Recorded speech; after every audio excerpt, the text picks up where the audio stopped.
Welcome back to this second lecture on heritage-sensitive marketing. Uh, I will guide you through two important concepts in marketing, which are branding and segmentation. So if I show you these logos, probably you recognize them. They are the logo that are symbols for the brand. The logo and the brand are two different notions, but let's focus on the logo first.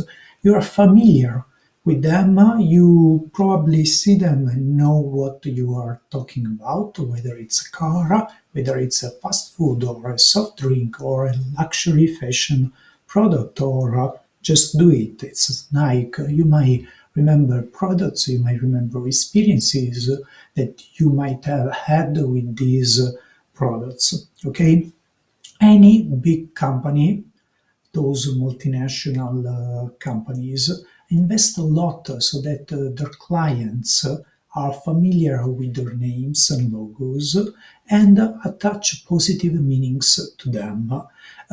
You might want the same. You might want that if you have a logo, everybody in your city, your country, neighboring countries, etc., in the world even, maybe will recognize and the logo and they will know your name and you will know what kind of products or services you are offering on the market and maybe they attach a positive evaluation to them.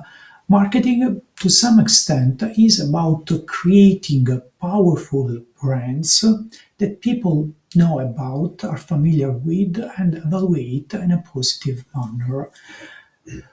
So, you are heritage-based business, so you don't start by from scratch when you want to fill with meaning your logo and your brand. You start with a base that again, let me use for a second time this metaphor of the tree. You start from roots, which is the common heritage that all businesses from that cultural heritage, from that community, share together. Still, what you do contribute to the reputation, to the market awareness and the positive evaluation of that common heritage. So this is another way of saying that you have a responsibility because if you do good, incredible products, incredible services, incredible cultural events or experiences that will create a favorable image, you make the tree stronger, and this will benefit not only you individually, but also other businesses today and prospectively other businesses in the future. Okay, so you're working for the next generation. So, like individual companies, also intangible cultural heritage elements may have an image, they may suffer from lack of consumer awareness or general population awareness, and with your business activity, you can contribute to improve on that. So before I talked about brands, but I showed you logos. Let me go back to this important distinction. A brand is different from a logo or a trademark. A logo is a visual sign like the double C of Chanel or the M of McDonald's or the swoosh of Nike. It's a visual sign that is associated to a brand. So people will see it, will recognize it, and then they will remember the positive experiences they had. In a sense, we can say that a logo is the graphic manifestation of it. Okay? Trademark. A trademark is an intellectual property right. If you want, we can say that a logo is a graphic manifestation, whereas a trademark is the legal manifestation of a brand, but you require some formalities. You have to register it, the procedures change country by country, and sometimes you can have it function legally as an unregistered trademark. But by registering it, by making it official, you can you can benefit from legal protection. So you can ensure that nobody else is using it in conjunction with the goods and services that you have registered it with. What does that mean? That if you register a trademark in fashion, somebody can use it for a soft drink. Okay, I will not go into the details of the legal aspect. Sometimes you may want to learn how to protect. Registering your trademark is very important when you start improving on your reputation. If you have something very valuable, there might be people who want to maybe sell counterfeited goods, so you can exclude these people from the legal right to use your trademark, your logo, your name, and so on and so forth. Brand is like ICH in general, is intangible. It's considered an intangible asset. It's not the logo, it's not the trademark, but I use this metaphor, the true nature of a brand is in the minds and in the hearts of the people who know about it. So customers, consumers, tourists, and general population, more broadly speaking. So, if you legally register a trademark, but nobody knows about that, it's in a drawer and you don't do nothing about it, it's not really a brand, it's a trademark, it legally exists, but it has no particular meaning for anybody, nobody recognizes it. Okay? It's intangible and its value depends on how many people are familiar with it, the meaning, the knowledge that is attached to that, and the evaluation, if it's positive. Okay, there are brands that are very well known, but the meaning is not particularly positive. For example, there are companies that are known for the fact that their products are not particularly good quality. So you have a lot of familiarity. Many people know about the brand, what is called awareness, brand awareness, but the image is mixed or negative, and the evaluation is not so positive. So remember, how many people know about it, are able to recognize the logo if you want to simplify. Second, what are the meanings that are attached to that? So luxury product, sporty product, cool people wear this product if it's fashion, and the evaluation, positive or negative. Okay, let's go better to this. So I'm going back to this idea that legal registration is not enough, and even the graphical aspect. You have a wonderful logo, but if nobody sees it, it's worth nothing from this marketing perspective. It starts to be worth something the moment that it starts circulating, the moment that through advertising people start seeing the logo and you share messages about that, it acquires even more meaning as people start using the product or enjoy the services and have positive experiences with that and start talking about that. Today in social media, people can talk a lot. And this is how it circulates in society and culture and in the life of people who interact with that. And it starts acquiring meaning. And over time, these meanings become truth. So Chanel is luxury fashion, very elegant. Maserati is luxury car for smart people, and so on and so forth. So new brands just introduced in the market, as it might be your case, might have a name, a logo, specific design features, might be legally registered so they exist as trademark, but the brand in this preliminary moment doesn't really exist culturally yet. It is like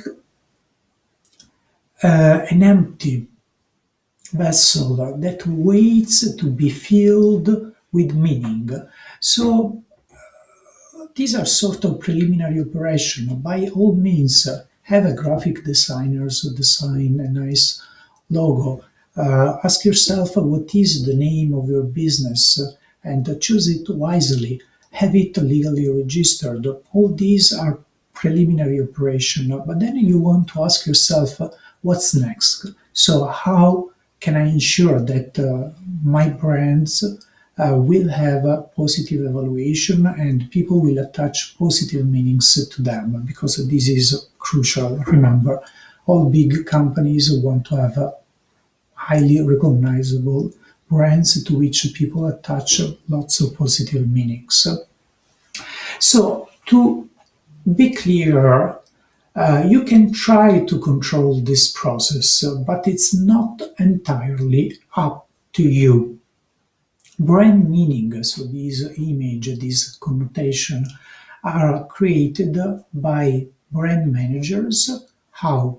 Through product design, marketing communication or promotion, and the other elements of the marketing mix that we'll see later, like pricing, distribution, and so on and so forth. But more importantly, it's created by consumers. You can say that your product is a luxury product, but if nobody believes that, you this is your desired brand image, but not the real brand image, because it exists in what people know and how people feel. Okay, so it's consumers to some extent that will co-create with you the meaning of your brand to where individual practices, social practices, community practices, so consuming, using, talking about that, showing off, and so on and so forth, and spreading increasingly online these days. But it's not just you, like brand managers and the consumers, it's also other actors, competitors or collaborators, if you want, the media, popular culture, for example, when your products are featured in a movie or in a book, or celebrities use them, show them, wear them, and so on and so forth, can be impacted by the art world, can contribute also to this process of meaning generation, also cultural institutions, NGOs, policymakers, and so on and so forth. This is very important for heritage businesses. It's not just you and the consumers, but it's other actors in the heritage field, including a cultural institution. Cultural institution can have an important role in legitimizing the cultural value of your products and services and experiences. So this is why it's a good idea to cooperate with them. It's not that without this legitimation it doesn't have cultural value, but from a very pragmatical point of view, it helps to tell the world how valuable cultural heritage is.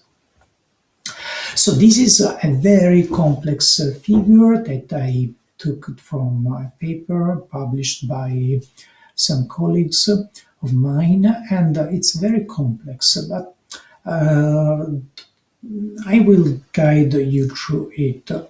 So you may reflect strategically on what you want the meaning of your products is. You can start with some ideas. So, for example, you can say that it's rooted in the traditions of your people, of your community, that etc., etc. So you can have promises and benefits and so on and so forth. But then the perceived brand meaning depends on what I call here touch points. So every time clients interact with your brand through actions that are the results of your own doing, for example, a consumer experience with your products, or something they read that you wrote on the label, on the packaging, on your websites or social media, or the experience they have in a shop, in your shops, for example, or experience with people that represent you, like your entrepreneurs, your staff, and so on and so forth. So this is a touch point. There are touch points that are not controlled by you because they are under the control of a consumer themselves and other actors, for example, external distributors or a journalist writes something about your business or the cultural heritage it is based on, or cultural institution decide to publish books or have an exhibition about your cultural exhibition, your cultural products. So all of these are touch points. So every time that there's a point of contact between you and consumers and between other actors who talk about you or make experiences creating using your products, then you will have a loop, what is called an interaction or interpretation loop. So if the experience is positive, if what they understand, what they see is positive, what other people tell without you is positive, this will enrich, will improve the reputation, will create a favorable meaning. If it's negative, it can destroy the value of your brand.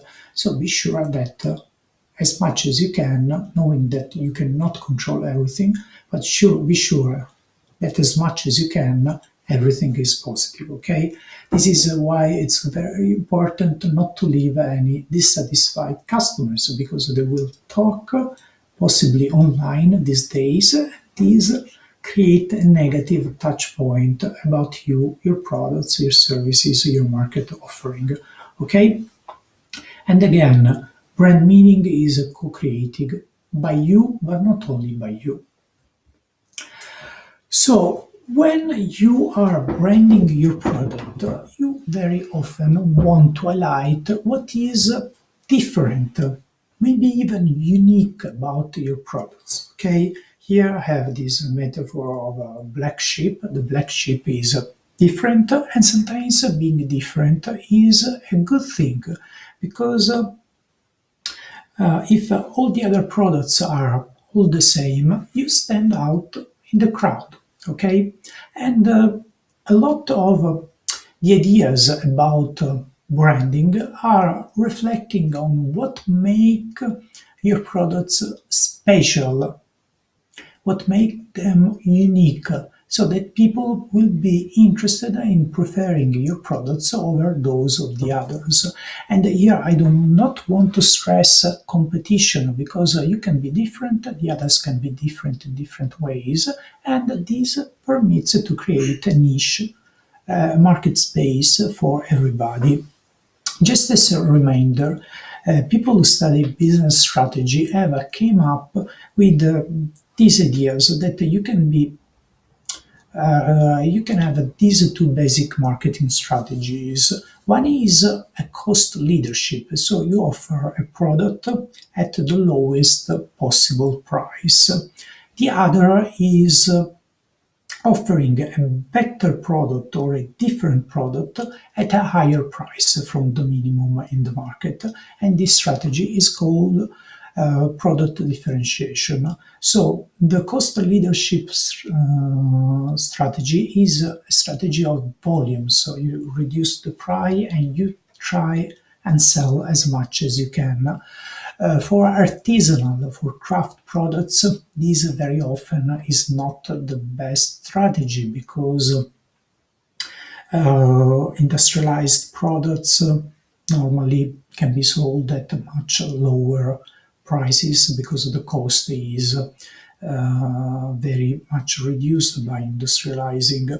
So very often for heritage businesses, a cost leadership is not the way to go. There might be counterexample, it's not a truth with capital T, but more often than not, product differentiation is the way to go for heritage businesses. And I also want to highlight that opportunities for product differentiation are practically never ending. So there can be a lot of producers in the same market that produce The roots are the same, but they produce different fruits.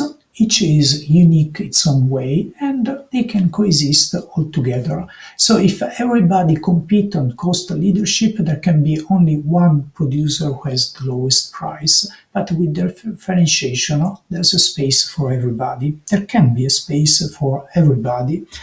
So if you are a heritage business, you can highlight when you promote your product, when you sell your product and you negotiate with potential interested buyers, you can highlight many different things. Here I put some examples. You should reflect on your own, which is the case that applies to you, and there might be any others. You know your products, so you know what is special in them.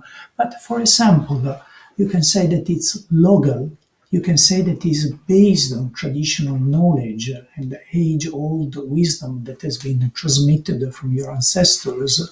You can say, sometimes this is the case, that it is produced by women or by people from a specific community. You can say that it is artisanal and not industrially made.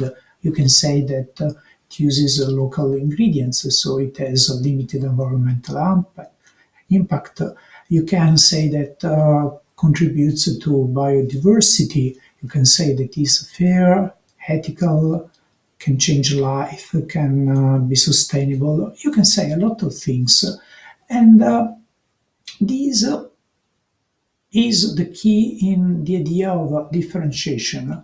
Find a difference that makes your product special, unique, and communicate it. So the difference should be at the center of your brand communication. It should be the key message that you keep on communicating, communicating, communicating.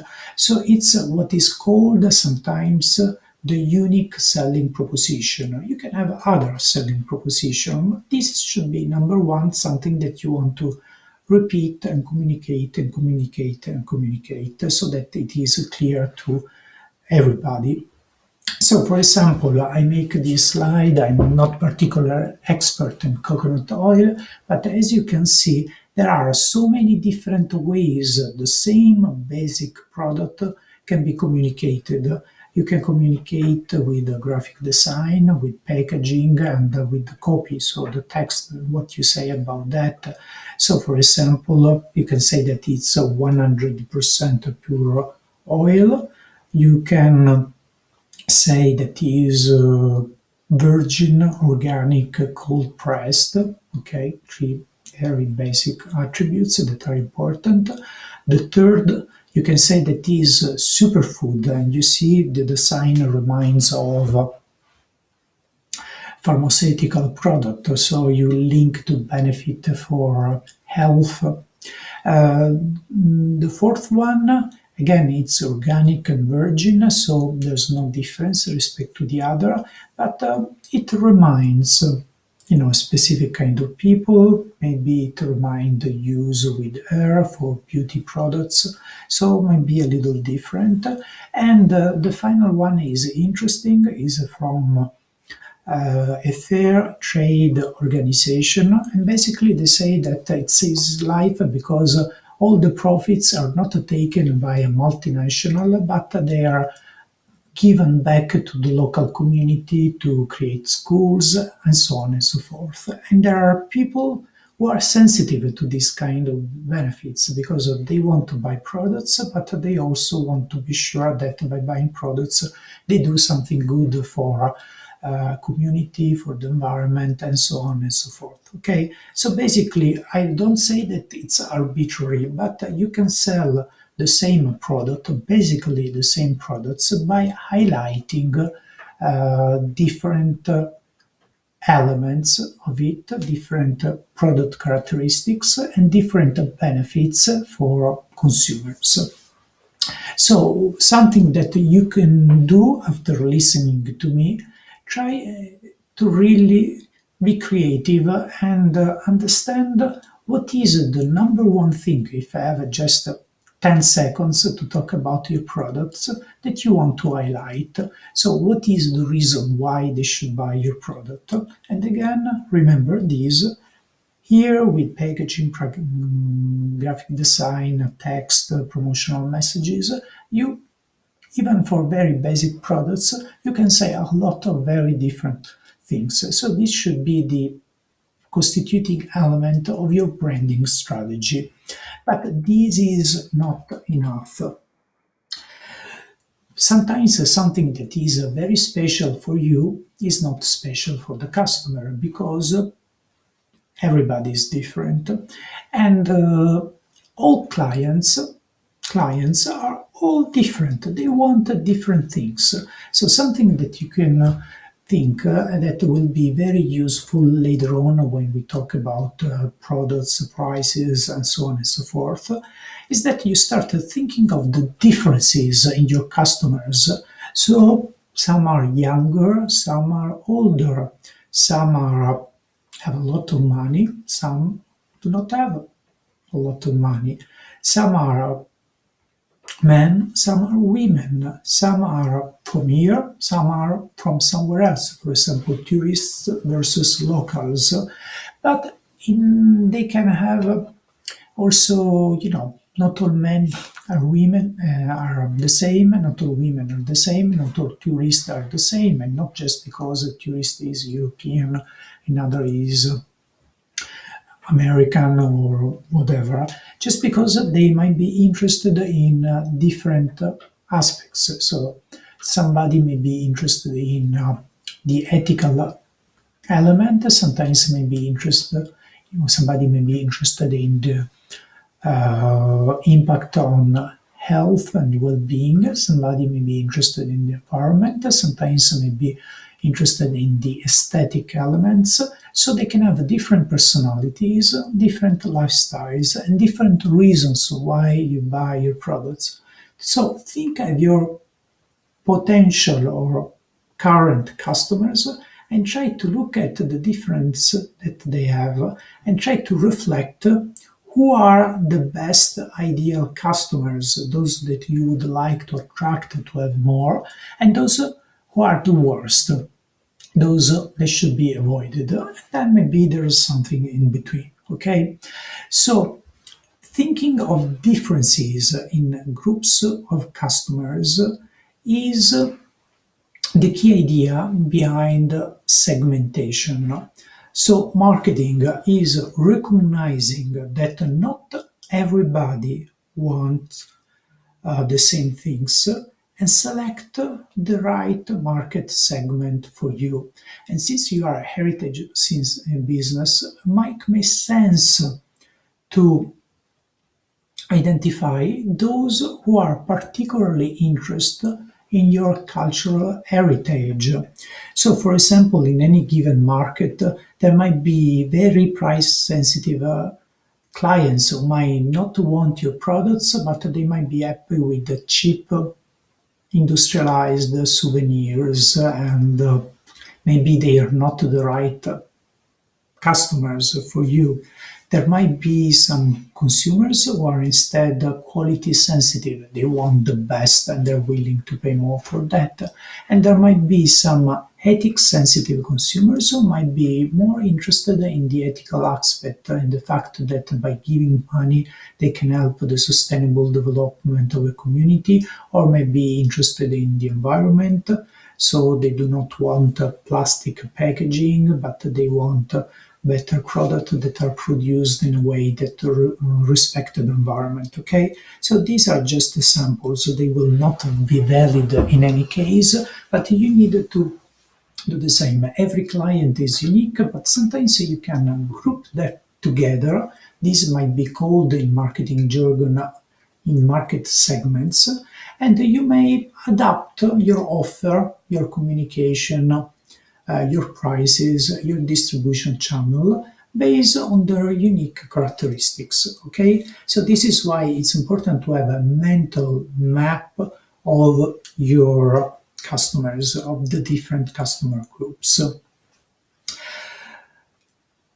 So, and again, think again of your of your differences, of your brand, what makes your offer unique, and try to match it to the customer group that is able to appreciate. Okay, I already talked about cost leadership. Sometimes you want to serve a large number of customers with a product that has the minimum in terms of quality and is sold at the lowest price possible. And it's a strategy. You can make a profit out of that. I assume that in most cases this is not your case, not your strategy. You might want to differentiate, but you might want also to decide based on some quality. And what I call the focus is a third element. You might want to decide that instead of serving all the markets, you focus on a specific segment of the market. You only focus on local people and not tourists, tourists and not local people, tourists who are interested in quality and not in the lowest price, people who really understand your cultural heritage, and this is why they want it for you. Okay? So again, different strategies, different way to deal with the market.